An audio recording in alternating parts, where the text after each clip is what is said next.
PACO, last name BALDERRAMA. Before I start, I want to introduce some of our partners. We have Assistant U.S. Attorney Kim Sanchez here with us. ADA for the Magic Unit, Mr. Dennis Lewis. My Deputy Chief over Investigations, Pat Farmer. I have Lieutenant Andre Benson over our Magic Unit, and Captain Mindy Casto over investigations. So I want to take this opportunity to update everyone on our gang operation that started on January the 15th. And just to update everybody, obviously 2020 was a very difficult year for Fresno and the Fresno Police Department as it relates to violent crime. We ended the year with 74 homicides and 732 shootings, which are both very high for the city of Fresno. Now, when you connect that to the gang problem here in Fresno, 71% of our 74 homicides were gang related. That's 53 of them. And 43% of our shootings we connected back to a gang. So obviously a very significant problem here. So so far this year, we are seeing some success since we started the gang operation on January the 15th. We have had 8 homicides that are gang-related this year so far, and about 40 shootings, but definitely the trend and the frequency are starting to go down. So that's something very positive that we're seeing, and obviously we're going to continue doing what works in order to lower crime overall. So just in reference to our gang operation yesterday, I know many of you covered it. The images behind me are just some of the guns that were recovered from the operation yesterday. Now keep in mind, these are not legal guns. These are not registered guns. These are stolen guns, ghost guns, fully automatic weapons, modified shotguns, things that your average person does not carry. So we feel very happy that we took them off the streets. 10 high-powered rifle or 10 high-powered weapons or modified weapons, stolen weapons in one bus is pretty significant. So all this started yesterday at about 3:30 p.m. when we actually were trying to stop 3 different vehicles. One of them being a black BMW that fled the scene, was involved in a short pursuit and a minor crash, and we apprehended 6 individuals out of those vehicles and recovered the guns. So makes me feel very proud of our team and our partners who are helping us with this operation. Obviously, I already mentioned our Magic Unit, our multi-agency gang enforcement consortium. They're an important part of this, and the California Highway Patrol also assists us with this. The ATF and other federal partners are helping us to charge some of these individuals with federal crimes, mostly gang charges. Which enhance some of the sentences. That's good in order for us to send a message. Also, our California State Parole assists us in our county probation unit. So thank you for the assistance. Thank you for being there with us and helping us make this big impact. Obviously, the Fresno Police Department can't do it by ourselves. It takes the cooperation of our partners in order to get this done, but also it takes the citizens in the community to reach out to us, to call us when you see something, to get involved. That's the only way that we're going to make an impact on the gang problem and the violent crime problem. So the overall message that I want to send today is that if you're gangbanging in the city of Fresno, there are going to be consequences, and we're not going to stop until we can change things and make this community as safe of a place as we can. So I'd like to give just a small opportunity for Assistant U.S. Attorney Kim Sanchez to say a few words.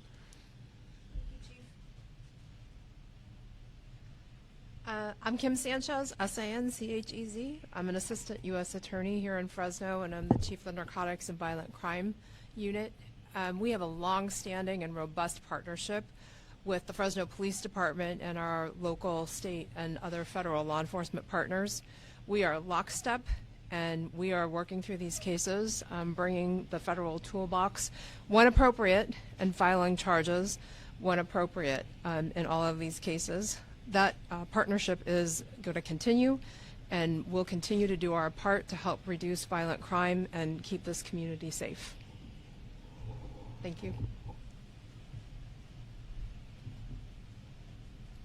Obviously, not just our federal partners, but our local partners here, especially with the Fresno County District Attorney's Office. So I'd like to give Mr. Dennis Lewis just a short opportunity to say a few words.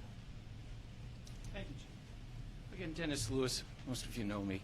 I head up the MAGIC unit from the prosecution side, working with my colleague and friend Kim Sanchez at the U.S. Attorney's Office. We look forward to reviewing these reports. We work hand in hand with local and federal officers in all of these cases under the supervision and guidance and leadership of Lisa Smitkamp, the DA, and McGregor Scott, the current U.S. Attorney. Under their guidance, we will be evaluating, looking at the cases, looking at who's responsible, and prosecuting them to the furthest extent of the law, either in state or federal court, or both. And that's something unique to this district and something I am absolutely proud of. And that is the seamless group, federal, state, and local. I appreciate that, and I appreciate your time today. So just in closing, I'd like to say that I'm very, very proud of the Fresno Police Department and our partners. Since I came here a little bit over a month ago, I tried to send the message out that, you know, we were going to do a gang operation to reduce violent crime. But I've taken a lot of time to go out to the districts and to talk to our police officers and to just let them know that, you know, I expect them to be proactive. I expect them to do their jobs. I expect them to do their jobs as professionally as they can within policy and with the with the attitude of treating everybody with dignity. And they've done that. Violent crime is trending down. We're not going to hang our hat on that and stop. We're going to continue doing what is working. So thank you very much. Are there any questions? Operation that started, Chief, on the 15th, fair to say it's ongoing at this time, and if so, what will we be seeing in the months to come as part of the ongoing operation? Yeah, it is going to be ongoing. I really don't see us stopping until we see a significant difference. And obviously it's taking a lot of resources, it's taking a lot of overtime, so I appreciate City Hall supporting the police department with the funding I need to pay that overtime and to pay for those officers. We do have a police officer shortage. I wish I could say we were fully staffed, but we're not. But despite that, we have to address these very important issues, so we're going to continue to do that. As far as what you're going to see, well, obviously we're not going to, tilt our hand and talk specifics, but I can tell you that what we're doing is we're using intelligence, in order to go in there and find the individuals who are doing the most harm, get them off the streets. Our operations are, sometimes covert. Sometimes you'll see a stronger police presence. In my experience, what I've seen in our communities that are most affected is, despite what you might see on social media or in the media, people actually want more police officers there. They want a stronger presence of police instead of a lesser presence of police. So, we're doing this for the public in order to make this community safe. Any other questions? Chief, you just laid out some of the statistics from 2021. I just wanted to clarify the 8 homicides and 40 shootings. Both of those that you mentioned are tied to gangs. That's correct. I believe we're up to 13 homicides, and 8 of those, obviously the majority of them are connected to gangs. And then we've had shootings, we've had 40 shootings this year that we could say are gang related. Going back to the numbers for last year, we had a total 732 shootings. We've connected 313 of those to gangs. The rest of them, keep in mind, sometimes it's a shot spotter call. We show up and we find casings and bullet holes, but we can never solve those because no witnesses or nobody was there. So that number is probably low. I'd say at least 100 more of those are probably gang related, but we can't say for certain whether they are or not. Any other questions?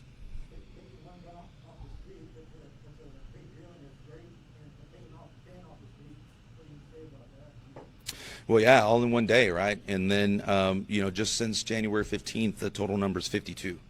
So these are 52 firearms that are not going to, hurt, kill, maim anybody.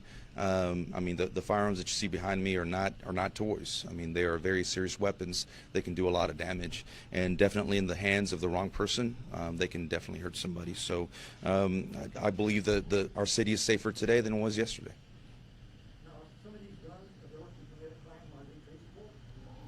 Some of them are not. You guys have all heard the term of ghost gun, and that's basically when you piece a gun together that doesn't have a serial number or is not properly registered, and that's why they call them ghost guns, because you can't really trace them back. And we're seeing more and more of those. at least 2 of the guns that we recovered yesterday out of the 10 were stolen. So this is not really a Second Amendment issue. You know, these are not law-abiding citizens who are getting their CCW license to carry a firearm. These are criminals with the intent to you know, hurt people, do drive-by shootings, rob stores, and that's how these, you know, these firearms are in the furtherance of their criminal activity, not hunters or not people that are law-abiding citizens. You know, obviously we support an individual's constitutional right to bear arms, but obviously these were not intended to be used in that manner. And the guns being shown behind you, Chief, these aren't just from yesterday, they're from the beginning of the operation. Yeah, there were actually 10 guns recovered. The ones you see yesterday are the ones from yesterday. Yeah, these are yesterday's guns. And we noticed something kind of interesting in one of the shots. There was a badge, it almost looks like a police badge. I don't know if anybody knows anything about that. Yeah, I think we recovered at least a vest, at least one vest, and that's what we're seeing is when you talk about organized crime, is that, you know, some of these individuals are, I mean, using vests and badges and high-powered weapons to commit crimes, to rob people, to carjack people. So, I mean, that's why we're so focused on the gangs right now. I have some questions in Spanish. Sure. Me he dado cuenta que muchas de las veces que hacemos, tuvimos la noticia de tiroteos, muchos son menores de edad. ¿Usted diría que este es un gran impacto entre los jóvenes que están involucrados en pandillas? I'm going to answer the question in English and Spanish. So the question was about our young people, that we've noticed that a lot more younger people are involved in criminal activity. And sí, es algo notable que varias de las personas pandilleros son más y más jóvenes. Entonces lo que estamos viendo es que porque las leyes aquí en California son tan pocas, especialmente para los jóvenes, que los pandilleros están encontrando a personas que son jóvenes, menores de edad, para hacer los que ellos cometan los crímenes, porque saben que no los vamos a encarcelar. What we're seeing is a very, very concerning trend of gang members focusing on younger and younger kids, you know, 12, 13, 14-year-old kids, and they pressure them to be in gangs, and they make them do some of these hits and some of these robberies. And the reason why is that the laws in California here for juveniles are very, very loose and very, very weak, frankly. So these gang members know that they're not going to get sent to prison. They're not going to get significant time if you're a 14-year-old and you commit one of these crimes. So that's why we're seeing that, you know, that and the lack of opportunity in many of our communities where there's not a whole lot else to do. So we as a community need to take a stronger stance on providing educational opportunities, mentoring opportunities for our kids. Any? Have a percentage of how many juveniles are involved? I did not bring that number. Sorry. Chief, are you familiar with, we got pulled up from Visalia today, usually that's where we hang out, but I think about a month ago or so, there were a couple victims of a double homicide. I think they were both gang members from Fresno, both teenagers, I think 14, 19-year-olds. So I think that kind of goes to what you're talking about. Not only do they commit crimes and they're recruited, but they could be victims too. No, absolutely, and you know, another thing that we haven't talked about today is just we're seeing more and more gang members carrying guns too. And it's kind of a residual effect that you know, because the shootings have gone up, you know, some of it is for protection. They feel they have to be packing because they don't know when the next rival gang member is going to see them walking down the street, and they want to have something to shoot back with. So that is an issue. But obviously, what our focus is just to be a deterrent. Our focus is to let people know that are involved in these types of crimes that there are consequences, and if you gangbang or carry a gun in this city, there's going to be consequences. We're going to find you. We're going to arrest you. Can you say that in Spanish? Claro que sí. Obviamente lo que estamos viendo también es que donde los tiroteos han aumentado, estamos viendo que muchos de los pandilleros, más de ellos, cargan una arma. Entonces creemos que están cargando una arma porque tienen miedo que van a ver a otro pandillero y los van a balacear. Entonces simplemente por protección de sí mismo estamos viendo que están cargando más armas. Entonces lo que queremos hacer nosotros es mandar ese mensaje que hay consecuencias en esta ciudad si estás en una pandilla o si cargas una arma, y te vamos a encontrar y te vamos a arrestar. Any other questions?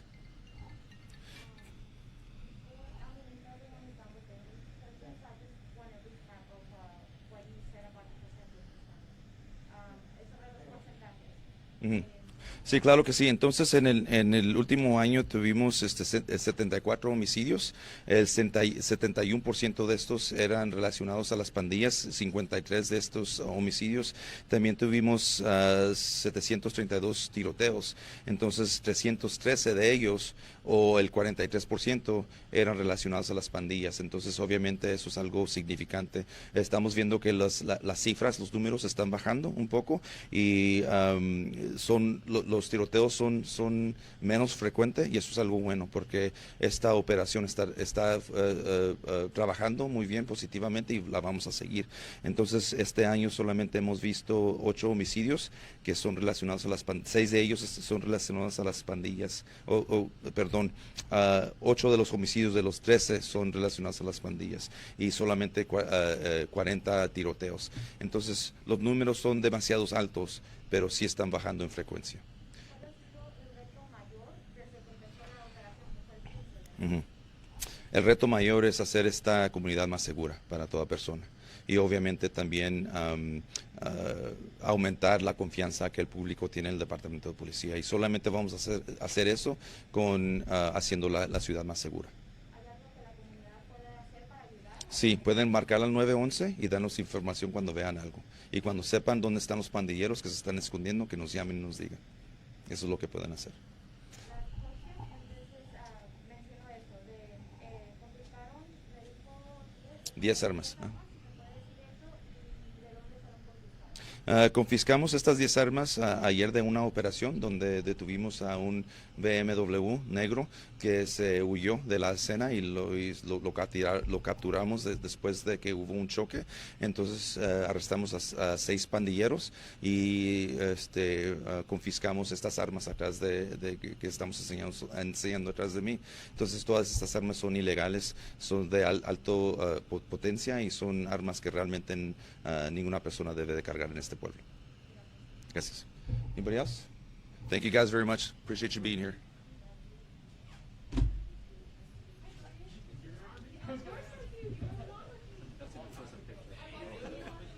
Hey, these look great, Jeff.